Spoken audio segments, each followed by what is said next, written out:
Hello everyone, and welcome to our Warehouse Management Final Examination Revision. In this session, we are going to revise 5 important areas. We will look at the movement of goods, warehouse size, warehouse location, warehouse layout, and finally, warehouse productivity. As we go through these topics, I do not want you to simply memorize definitions. I want you to understand how warehouse decisions affect cost, productivity, safety, and customer service. This is especially important when you are answering a scenario-based question. Let us begin with the movement of goods. A warehouse is a system of interconnected activities. Receiving, storage, picking, packing, staging, and shipping should not be treated as completely separate operations. A problem in one area can quickly affect another. Think about a large e-commerce fulfillment center receiving hundreds of deliveries every day. What happens if too many supplier trucks arrive at the same time? The receiving docks become congested. Trucks have to wait. Employees become overloaded. Put away is delayed. Eventually, the delay may affect picking and outbound shipments. Only possible solution is scheduled delivery appointments. Suppliers are given specific arrival times. Barcode scanning, RFID, and a warehouse management system, or WMS, can also speed up identification, inspection, and inventory recording. Once the goods enter the warehouse, you need to think about internal movement. The basic principle is simple. Goods should travel through the shortest and safest practical route. Imagine employees repeatedly walking across a large warehouse to pick fast-moving products. Every unnecessary meter traveled adds time and cost. ABC inventory classification can help. Fast-moving or important products can be placed closer to picking and packing areas. You can also separate routes used by employees, forklifts, and automated vehicles to reduce congestion and improve safety. Storage allocation is another important decision. Modern warehouses may use dynamic slotting. Instead of keeping every product permanently in one location, a WMS can consider demand frequency, product dimensions, weight, and order patterns when determining where products should be stored. For example, during a major promotional period, a product experiencing very high demand could temporarily be moved closer to the picking area. This reduces travel distance and improves picking speed. You then need to connect storage with picking, packing, staging, and shipping. Zone picking, batch picking, or wave picking may improve fulfillment efficiency, depending on the type of orders being processed. But be careful. Making picking extremely fast is not useful if packing cannot handle the output. You may simply move the bottleneck from one activity to another. The objective is balanced flow. So if you are given a warehouse flow problem, ask yourself 3 questions. Where is the bottleneck? What is causing it? What operational change would remove or reduce it? Now, let us connect this idea of flow with our second revision area, warehouse size. A common assumption is that a larger warehouse is always better. That is incorrect.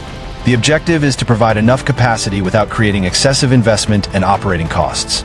You first need to consider forecast demand and business growth. A warehouse designed only for today's requirements may become congested if the business grows quickly. But constructing a facility that is far larger than necessary also ties up capital. Inventory characteristics matter as well. 10,000 small electronic accessories do not require the same space as 10,000 pieces of furniture. You need to consider product dimensions, weight, storage conditions, inventory turnover, pallet positions, rack height, and seasonal fluctuations. And remember, warehouse size is not only about storage. You also need space for receiving, inspection, put away, picking, packing, staging, returns, cross-docking, and loading. Aisles, pedestrian walkways, forklift routes, and emergency access must also be considered. Technology affects space requirements too. Automated systems may increase storage density, but charging areas, maintenance space, safety clearances, and control equipment may still be required. So the warehouse size decision is a balancing exercise. Think about demand, inventory, operations, technology cost, and future flexibility. This brings us naturally to another question. Even if you determine the correct warehouse size, where should that warehouse actually be located? That is where we will continue next. If you have come this far, please don't forget to like my revision video. Give a thumbs up and press the bell icon. Now, let us start with macro location. Macro analysis asks which broader geographical area is most suitable. This could mean the country, state, region, city, or industrial area. Transportation infrastructure is one major consideration. Suppose you are planning a regional distribution center. You may need access to highways, seaports, airports, rail networks, or border crossings.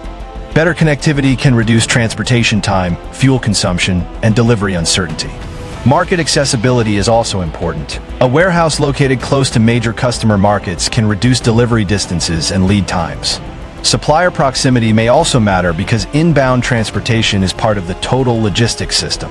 You should also consider the economic and regulatory environment. Taxes, government incentives, customs requirements, economic stability, and investment policies can influence long-term warehouse operations. Once you have identified the preferred region, you move from macro analysis to micro analysis. Now you are asking a different question. Which specific site within that region should we choose? This is where you examine site accessibility. Can large trucks enter and leave easily? Is there enough space for loading docks and vehicle parking? What happens during peak traffic periods? You also examine the land itself. Is the site large enough? Are the soil and drainage conditions suitable? Is there room for future expansion? Labor availability matters too. A modern warehouse may require operators, forklift drivers, technicians, supervisors, and logistics professionals. Utilities are equally important. Automation, WMs, RFID, and other systems depend on reliable electricity, telecommunications, and internet connectivity.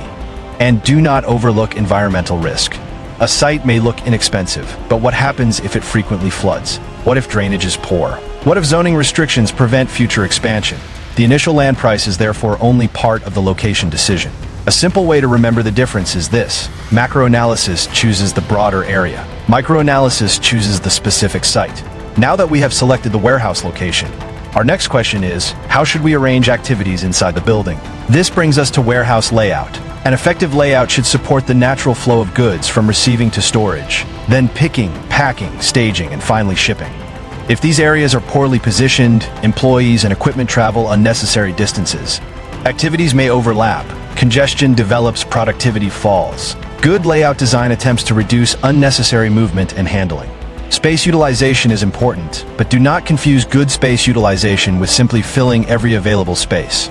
You need to use horizontal and vertical space effectively while maintaining accessibility. ABC classification can again help. Fast-moving products should generally be positioned in locations that reduce picking travel. Seasonal products, returned items, and other special categories may require dedicated zones. Layout also affects labor productivity. Imagine a worker who repeatedly walks a long distance to retrieve a popular product. The employee may appear busy throughout the shift, but much of that time is being spent walking rather than creating value. A better layout reduces walking, waiting, and unnecessary handling. Safety is another major consideration. Pedestrian walkways should be separated from forklift and automated vehicle routes wherever practical. Aisle width, emergency exits, staging areas, and safety signage must also be considered. Now connect all of this to customer service. A better layout can reduce picking time. Shorter picking time can reduce order cycle time. Better product positioning can reduce picking errors. Smoother outbound flow can improve shipment reliability. So warehouse layout is not merely about where you place shelves. It affects productivity, cost, safety, fulfillment, and customer service. When you explain a layout improvement in the examination, show this chain of effects. For example, better product positioning reduces travel distance. Reduced travel improves labor productivity. Higher productivity can shorten fulfillment time. Faster fulfillment can improve customer service. That is the type of applied explanation you should aim for. We have now considered how goods move, how large the warehouse should be, where it should be located, and how it should be arranged. But one major question remains. How do we know whether the warehouse is actually performing well? That takes us to warehouse productivity, which is our final revision. There is one basic management principle I want you to remember. If you do not measure performance consistently, it becomes very difficult to improve it systematically. This is why standardized key performance indicators, or KPIs, are important. Suppose one warehouse shift reports excellent productivity, while another reports poor productivity. Before concluding that one team is better, you need to ask whether both teams are measuring productivity in the same way. If different departments use different definitions, comparison becomes unreliable.